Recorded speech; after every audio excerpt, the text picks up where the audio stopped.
Hey, everybody. Good morning. It's Big Daddy. Well, when I started this show, the continuing message that I always want to give to everyone is that I want to have people on here that are doing it, have been there, keep doing it, and know what they're doing. So I don't even know how to begin this one because let's just start off by really just saying, here is the real Big Daddy, Mr. Jeff Hoffman. How you doing, Jeff? I am doing great, my brother. So happy to be here with you. Yeah, you know what? It's exciting at the same time. It is it's heartwarming. You know what I mean? Because we're friends, and I like, we'll text each other all the time. It's like, hey, brother, what's going on? I love you, blah blah blah blah blah, and we go back and forth, and it's like, here I am chatting and being friends with one of the probably busiest, most important people that I know on this planet. So it's an honor and a privilege and a pleasure at the same time, not only to be your friend, but to have you on my show. Well, thank you for having me. And I think we went past friends and straight to family, you and I. Yeah, I feel the same way, and it's and then we had the great fortune of being in. Now this is our third time in three different cities. Yep. Where we've cut bread, broke bread, or had conversation or did business. So it's all those things. I cherish that stuff. So, but anyway. I know the whole story, obviously, because of being friends and learning more about you and what you have going on and what you're into. But I want to let the viewers and listeners know, what do you got going on now? I mean, it's funny because if I tell everybody, hey, Google Jeff Hoffman, and there's like 20 things that pop up, so it's like, wow, entrepreneur, global leader, Priceline.com. Motivational speaker, producer, actor, all these things. I'm like, man, I thought I was juggling a lot of bananas. You got a boatload of bananas. Well, so I will tell you what you just asked, the stuff that's going on now. I spent my life as an entrepreneur building companies, and we were blessed with success with companies like Priceline.com, Booking.com, Ubid.com, stuff like that. But now, here's my main activities, Big Daddy. I am, and a couple of things I'm particularly proud of because of the team and the impact they've had. One is the Global Entrepreneurship Network, which I am the chairman of, which is a nonprofit we created to teach people how to help themselves. Here's the mission statement, really simple, man. To teach anybody anywhere that wants to launch a business how to do so. People want economic freedom and financial independence, and we teach them how to take their idea and make a profitable business out of it. Global Entrepreneurship Network is on the ground in 190 countries now. So I work with, like yesterday, I was doing a session like this, a live Q&A with entrepreneurs all over the African continent. So that's one activity I do. I spend a lot of time with our Global Entrepreneurship Network, teaching entrepreneurship all over the world. I'm also the founding board member of something called the Unreasonable Group, which is the same thing. By the way, it's named that because of a famous quote from George Bernard Shaw, the playwright. He said that reasonable people adapt to the world around them. Unreasonable people expect the whole world to adapt to them. Therefore, all progress is dependent on unreasonable people. Make it simpler. We decided to go find all the people crazy enough to think they can change the world and help them do it. So it's all social entrepreneurship, but we do it all over the world. And I'm proud to say that in the portfolio, there's 300 social.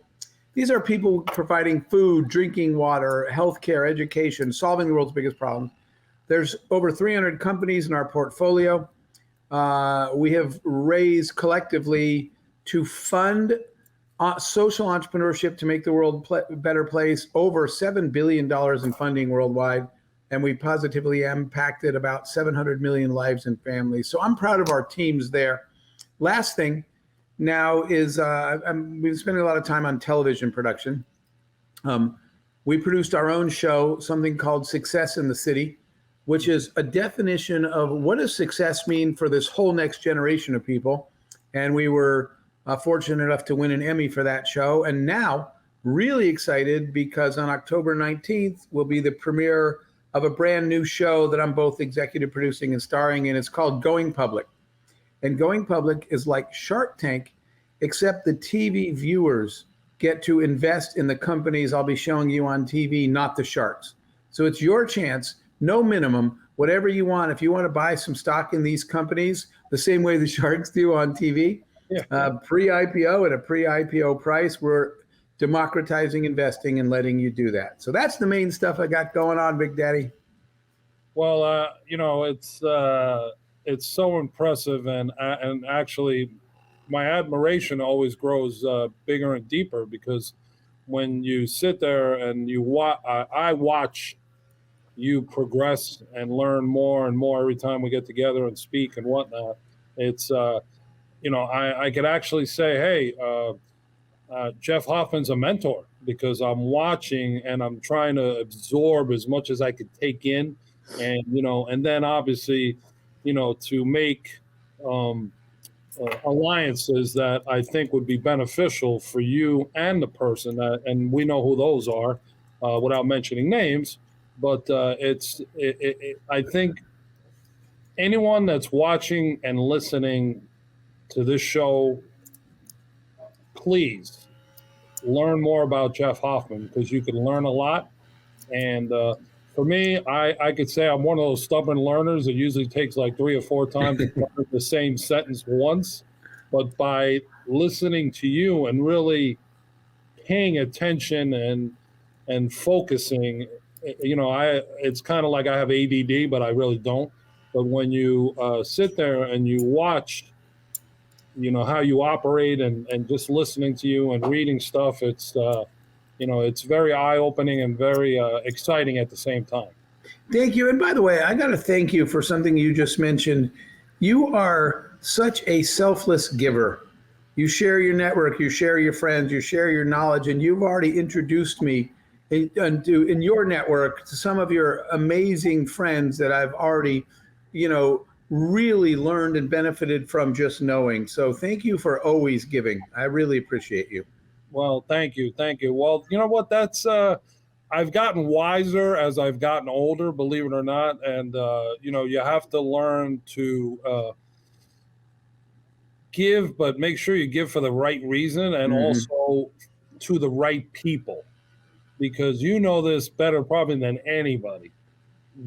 The wolves and the leeches and everybody that tries to latch onto you, it's not always for the right reason. Right. And then you learn later on that, hey, you opened a door for somebody, or you recommended somebody, or something along those lines, and it wasn't the right thing to do, Right. And it comes back to bite you in the ass. And I've had a few of those, but I'm very, very now careful in regards to that, because I don't want to ruin relationships.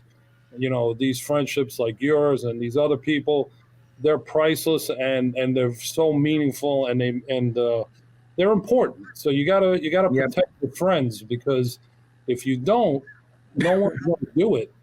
And then if it comes back to you, it isn't always positive. Yep, completely agree. Those people in your life, right? The quality of your life is 100% defined by the quality of the people in it. So valuing, appreciating, and protecting your friendships and relationships is really important. Yeah, no, I agree with you 1,000%. So we got to get into another angle. It's funny how we both have the admiration for football.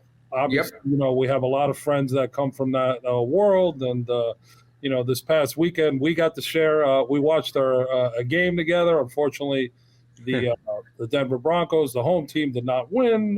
But you know what? It was a great time, well spent, and It was. And a great facility to watch a game at. I mean, we're sitting in a suite getting wined and dined. I mean, so who's better than us, right? There are worse ways to spend a Sunday.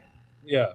I was saying, I'm like, wow, this weather out here in Colorado is beautiful. And, obviously we have an announcement that's coming out soon, and a little bit about it, doing some business out there in Denver. Sure. And, I'll share an announcement that the one of the companies that I am actually a partner in now. Um, I will be named the new CCO of Gas It Up in the next week or so. Well, congratulations. That's very exciting. That company is a rocket that just lit the fuse.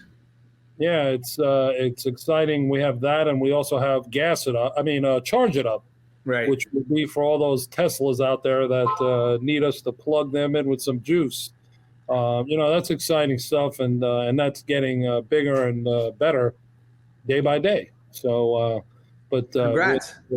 thank you. We're looking forward to getting that operation going out there. But so, I want to learn a little bit more about. And I know, and the reason I'm asking this question is because 2 or 3 people asked me already, is your new TV show. Sure. Get into that a little bit more. All right. I know going public is always a big thing, for everybody. I mean, our company was, maybe one day I'll look at that, but get into that a little bit more because, like I said, I know inquiring minds want to know. Sure. So again, I hit on one part. We have a multiple missions here. One of them, as I mentioned, was democratizing investing. Um, if you watch a show like Shark Tank, you're just watching Mark Cuban get richer every week.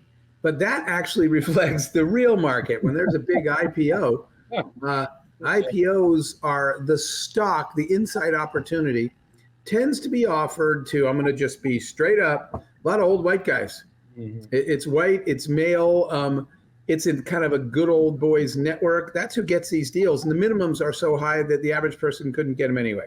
So what we said was, let's make investing open to everybody everywhere, regardless of your financial status or anything. So anybody watching this show, you get to invest in these companies. Alongside that, we have an amazing host, Lauren Simmons. Lauren was the youngest female trader in the history of the market at 22, and she was only the second Black female ever. And she's our hostess, and she will be teaching people the fundamentals of making an investment decision, people that have never invested before. So we're going to teach investing. We're going to allow the little guy to invest. The companies that make it to the end, that's why it's called Going Public. If you watch the show, I will be teaching people how to grow a company, how to scale it, and what it takes to go public. So if you ever want to have a big dream of taking your company to the market someday, you'll learn what it takes to do that. That's what I'm teaching the companies on the show. And then the ones that go public will actually air the IPOs live from the NASDAQ. And if you bought stock during our TV show, this is the first show that's ever been approved to do that. You'll be able to watch your stock turn into liquid while we're doing that. And just one other piece, Big Daddy, is that we also wanted to really level the playing field for access. Most of the companies that go public tend to be skewed very white male. And while we clearly have some white male run companies here, we are focusing on underrepresented founders. We've got multiple companies that are founded by women and run by women. The same with minorities, the same with veterans from the military. So we have a mix of companies whose founders don't usually get the same opportunities in the past that they used to. So that's the other piece we're going to do is we're going to give underrepresented founders, again, minorities, women, veterans, these other groups, we're going to make sure their companies get a chance to go public as well. So I'm excited about this. We've been working on this for a long time now, and it launches on the 19th. Well, that sounds great. I mean, obviously, my whole when you talk about minorities and women, obviously, me being one, a minority, and second, having being a part of the Share Group, our friend Angelica, Yep. I'm the ambassador for that women's empowerment group and the female movement and the he for she movement with gender equality and all those fun things. So that's a real a hot topic right now, and it's great that you're focusing on that and giving people an opportunity to and I'm going to say this in a different way, Sure. giving people an opportunity to dream that couldn't dream before. Does that make sense? Absolutely. We completely agree that a lot of them didn't dream because they thought it was an impossible dream, and we're trying to make it possible for everybody. Yeah, no, that's kudos to you and the gang, and I can't wait to see your production come to life. Thank you. It'll be interesting to see that. And obviously, I was down in Miami that one time when you were going Yeah, through you that. were there when we were filming down there. That was fun. So it's I could say, hey, I was one of the first. You were indeed. I got to see it. So listen, something that I know, but I'm sure some of the viewers and listeners do not.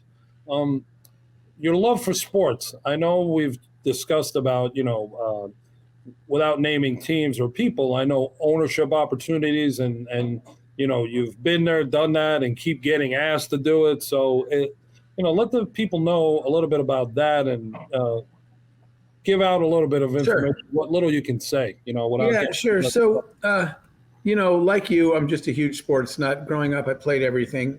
Where I grew up, baseball, basketball, football. Football is still my favorite sport. I have a lot of friends who have played in the NFL, a lot of friends who currently play in the NFL. So I kind of live vicariously through them.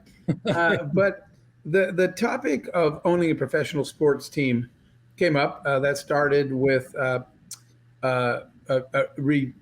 retired Major League Baseball star coming to me to help buy an MLB team. And that kind of got me to dig in a little bit to sports ownership. And not unlike the conversation we just had, the sports ownership could probably use a little bit of an upgrade to reflect to today's world as well. Yeah. So we started looking at, put a group together that I'm kind of the lead for, to purchase an NFL team potentially. But part of what we wanted to do was change the face of ownership a little bit. One of my partners is a minority female. So we're bringing in women into the ownership picture more. And I'm talking about, I'm not saying there aren't women, but a lot of them, to be fair, inherited teams from somebody that passed away. And that might not have been their, doesn't mean they're not good at running it, but it wasn't their passion, as opposed to women who earned their own money, built their careers, and this is a goal for theirs. The same thing kind of with minority representation in ownership and more community involvement. So we think there's a chance to improve sports ownership and upgrade it to reflect a little bit more of the way the world works today. And I just think it's an opportunity. So that's what got us into looking at professional sports teams to acquire, because we were hoping we could make a positive impact on the future of professional sports ownership. That's the hope, Big Daddy. Hope you'll be there to help us. Yes, of course. I'd love to be a part of that. I mean, it's we're talking. We're running down the same street when you talk about that. Absolutely. It's definitely and it's something I've seen growing up from my youth. Obviously, being around football all these years, from grabbing socks and towels and helmets as a kid to seeing. I tell people all the time the relationships that I've built on the football side. I mean, they go back all the way to Roger Goodell. I mean, it's you've seen these guys. They've started at one place and they've gone to the middle and then they go to the top. And and the big joke I always say is I go, look, the guy that you should always be friends with when it comes to football or any sport is always the equipment manager. Equipment manager usually outlasts everybody except the owner. That's funny. That's so true.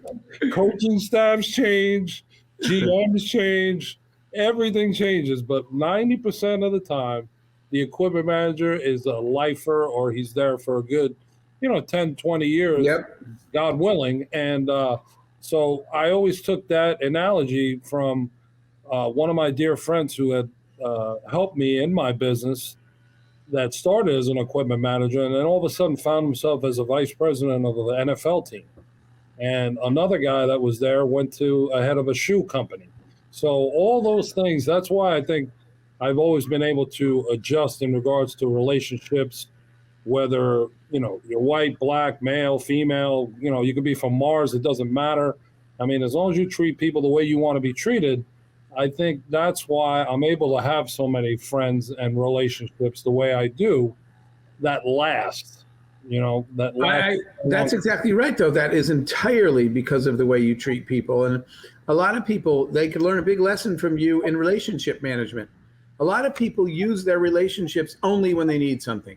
Hey, I should call so-and-so because I need something, as opposed to managing relationships, respecting them, nurturing them, and letting people know that your relationship is based, like you and I. Our relationship is based on our friendship and caring about each other, and not just do we need something from each other. That's why we keep winding up at the same place, because we want to hang out. So people don't invest in just nurturing relationships.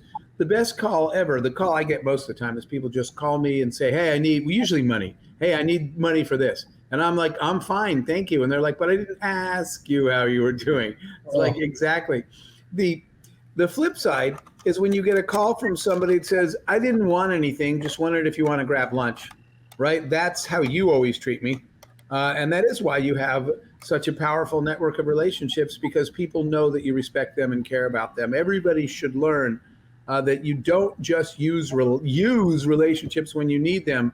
You nurture and care about people all the time. So if you ever do need something, they'll already be there for you. You won't even have to call.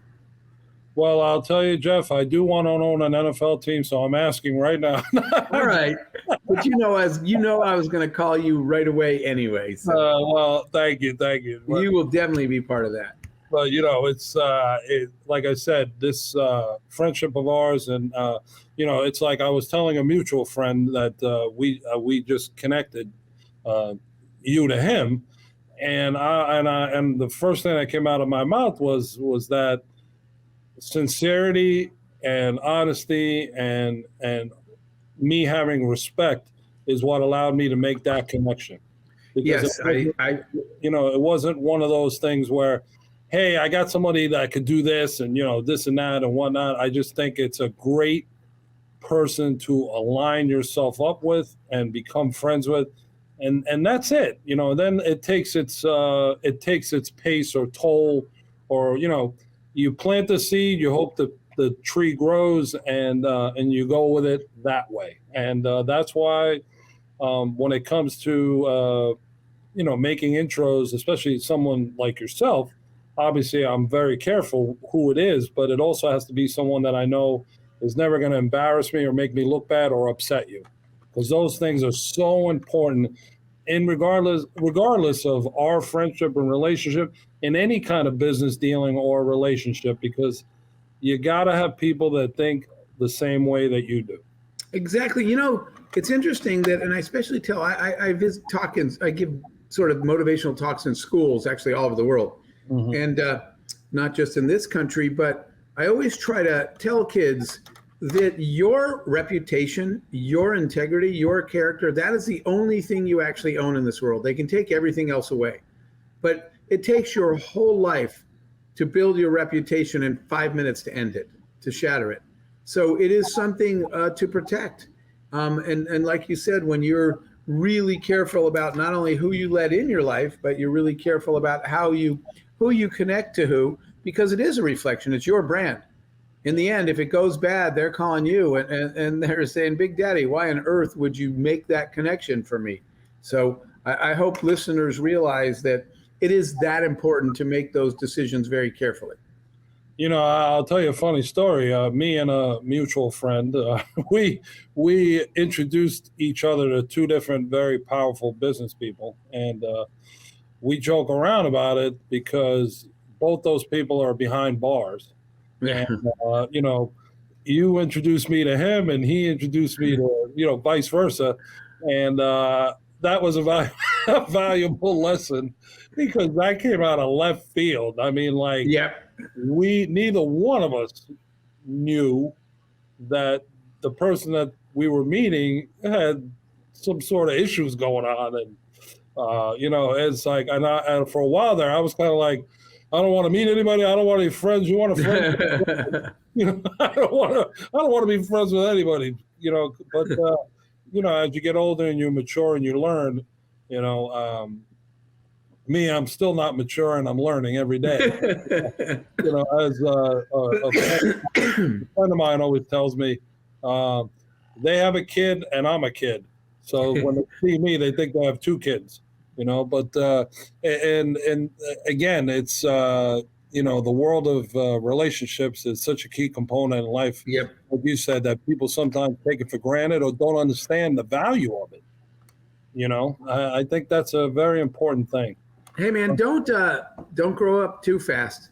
One of the biggest compliments I ever got was I was hosting an event at Boys and Girls Clubs to raise money for these kids, and a lot of the adults came all dressed up into the hood, right? Really, and they didn't really want to go near the kids because they were wearing expensive clothes and expensive handbags, and I was really upset. We came here to help these kids, and you couldn't have put a bigger gap between you and them to make them realize everything they don't have. So I took all the kids into the gym at this club, and we sat in a big circle, and we were playing a game. I actually left the event.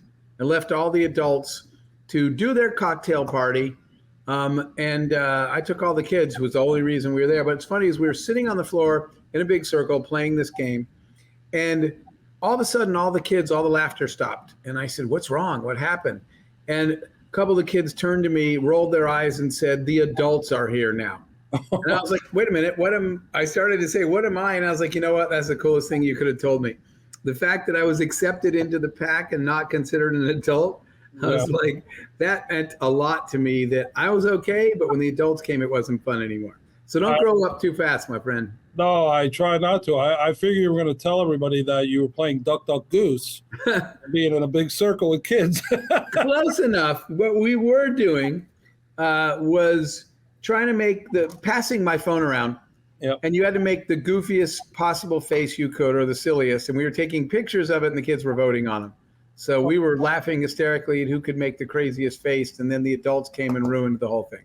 Yeah, those adults, they always get in the way, right? They don't want to let kids grow. They don't want to let kids be kids, and they grow up too fast anyway. Yeah, exactly. So, already now, here's the fun part of the segment. All right. I now give Jeff Hoffman the mic, which you're accustomed to anyway, and you get that. Ask me a question, something that you may want to know or you're curious about. Yeah, absolutely. So here is my question for you, my friend. Tell me something that's left on your list. What is something in your life? A fast example. I wanted to make a movie. Before I died, I wanted to go through the process and actually make a film. What's something left on your list that you still really want to do that you haven't done yet? I want to be a co-host for my own television show. And this is something that I've been, talking and dreaming about for the last 4 years. And fortunately, obviously, having my foot in the door at Fox News, I've learned to get on camera, handle the mic, do interviews, be interviewed. Sure.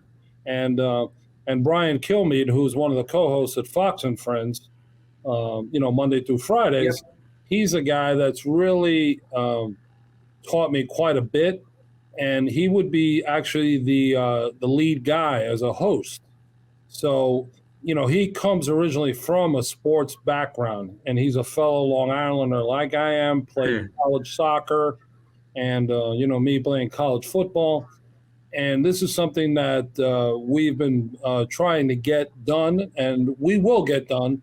And then, having powerful friends in the media like Sean Hannity, Sean is actually behind the show as well. He's become a big supporter of mine, a friend, and I got a ringing endorsement the other day on one of the interviews from Joe Buck.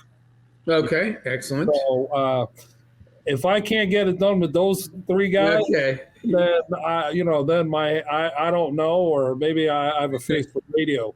Who knows? But you will get it done, and all of us will be watching. I'm already excited for it.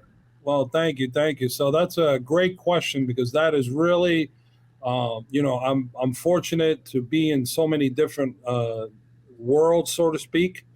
But that is really what I've been gearing for and actually preparing for. And one of the reasons that I took on this show as a project to keep me actively involved in front of the camera and keep working on this trade. And I spent a lot of time practicing as well, too, because, I got street lingo. Now I have to talk English, so it's like, hey, you can't talk like that, Big Daddy, yo, and this and that. So it's like, I got to start reading a dictionary. So I learned, it's funny, but, that's a great question. And thank you for asking that. So that's, maybe that's something you and I will have to collaborate on as well, too. We can happy to help.